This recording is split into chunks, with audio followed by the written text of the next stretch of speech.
John Stanton, the 2 reasons I quit emergency medicine in my prime. So this definitely is not a video I thought I would be making at 42 years old. And that's because it took me 11 years to become a board-certified emergency medicine physician. By the way, for those wondering, emergency medicine is either a 3 or 4-year residency.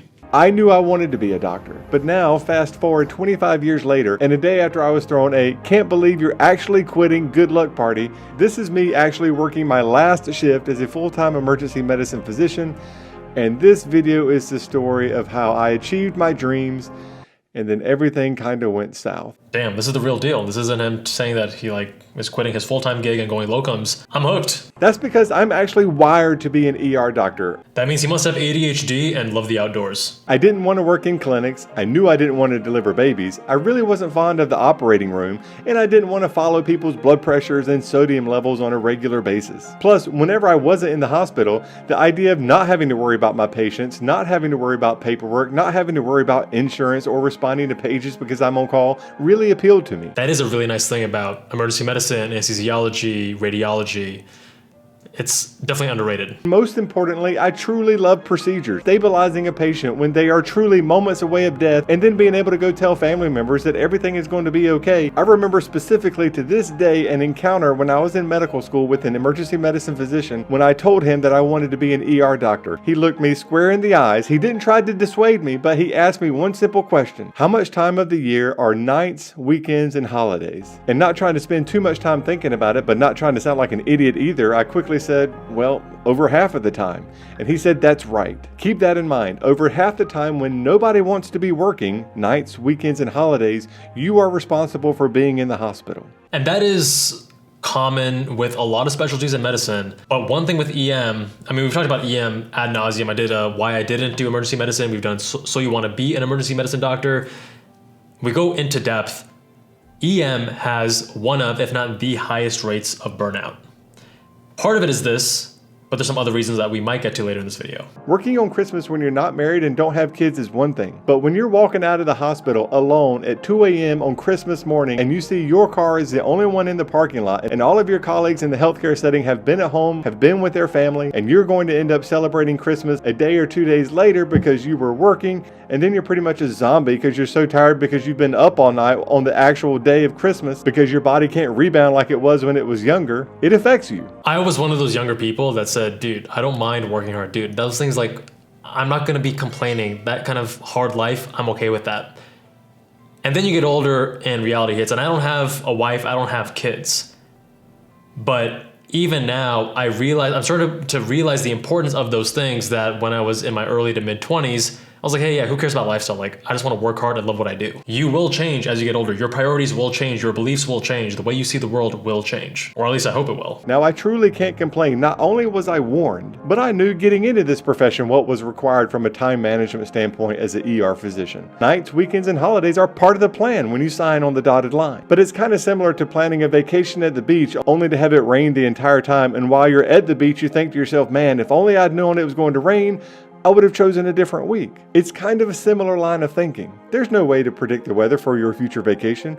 There's also no way to predict the anguish you're going to feel when you're not there for a holiday, or when you miss your kid's tennis tournament or swim practice, or you're not there to tuck them in at night because you're working a night shift, and how increasingly difficult it becomes because you realize those opportunities are finite, and once they're gone, you're never going to get them back. When you're young, you feel like you can see everything because the reality is you don't really have that much to look at. But as you get older, you realize that all the time you spend on one thing that is important only takes away time from other things that you begin to realize are far more important. Your field of view isn't nearly as wide as you think it is. And for me, I've noticed that with my health. So I got sick when I was 18, so I started to understand the importance of health and the fragility of health at a much younger age than most people. But it was only in my late 20s, I'd say about 28-ish or so, when I started prioritizing cardiovascular fitness. Before that, I was more into strength training and never got that far, as you can see, but still prioritized it. I was regular in the gym, but then trying to do that with cardio and then realizing how slow I am on the bike and how my VO2 max and my zone 2 threshold was not anywhere near where it needed to be, and how much more time and effort that requires. These days, most days I'm working out 2 days per day. I'm doing my cardio, I'm doing my strength, and then I have my car hobbies and my car channel.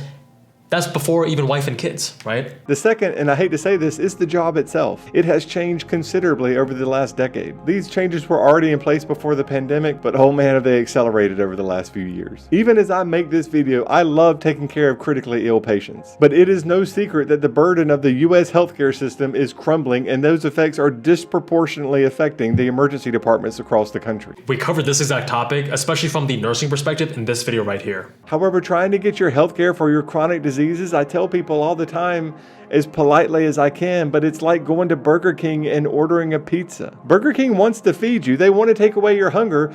They don't serve pizza. Slow chronic healthcare problems require slow chronic solutions, and unfortunately that's not what you can find in an emergency department. When an emergency medicine physician determines that you're not going to die anytime soon, they are going to discharge you without offering you significant help. And it's not because they want to. The emergency department doesn't have the resources to effectively treat these illnesses. And that's really the other half of the coin that was driving me away. I love treating urgent and emergent problems. I still do. But as the US healthcare system continues to implode itself, more complications from these chronic problems like obesity, diabetes, psychiatric illnesses flood the emergency department, and it just can't handle it. And when these chronic problems show up with increasing numbers, they quickly outpace the number of true emergencies that I was trained specifically to handle efficiently. There is a lot of abuse and misuse of the emergency department, and treating chronic illnesses is one form of misuse. There are many others that we cover in the So You Want to Be an Emergency Medicine Physician on the Med School Insiders channel.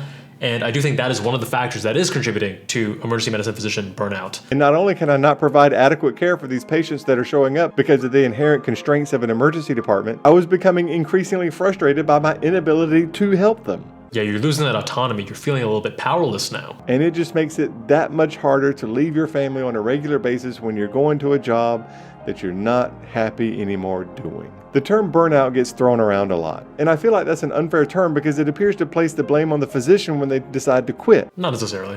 As it deflects blame away from the folks that really need it, and that's the healthcare system itself and the people that are making the rules. Yeah, those who are trying to extract more and more value and more profit from healthcare, squeezing people thinner and thinner, RNs, MDs, the whole healthcare staff being overextended, burned out, unhappy, all in the name of profit. And that's a much bigger can of worms dedicated to a series of videos that I'll discuss much later. So what's in my future now? I'm trying to figure that out. But one thing's for sure, I'll be making videos throughout the process. Cool stuff, John. I think one question that myself and I'm sure a lot of viewers have is being able to leave a full-time job as an emergency medicine physician. How do you support yourself and your family, right? So he's 42, assuming that he went straight through from college to med school to residency in the 4+4+3. That would make him about 29 at the time he became an attending. So that's 12, 13 years of being an attending and making about 300 to 400K per year, depending on where you are based in the US. And then there's taxes, there's a lot of expenses you have year to year.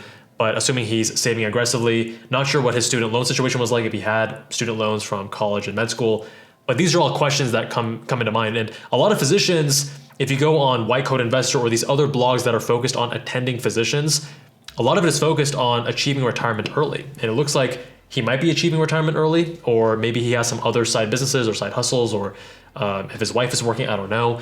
But these are the questions that I think would be very helpful, because a lot of people don't have the opportunity to retire at 42. Maybe they didn't make the best financial decisions, or they don't come from the same level of privilege. Again, I don't know about John, what his background is, but I will say that a lot of people at my med school, as an example, came from a lot of privilege and didn't have any loans at all, and were able to focus on their interests and not really consider the financial cost of many of their pursuits and their decisions. And one of these top comments hits it right on the head. We're seeing a very high number of physicians retire while young physicians are trying to fire, becoming financially independent and retire early, while seeing a steady rise in the volumes of unhealthy patients. Going into medicine is no longer seen as a glory and is increasingly being perceived as a burden. The number of unhappy physicians that are burnt out is staggering. Couldn't have said it better myself. Let me know what you think with a comment down below.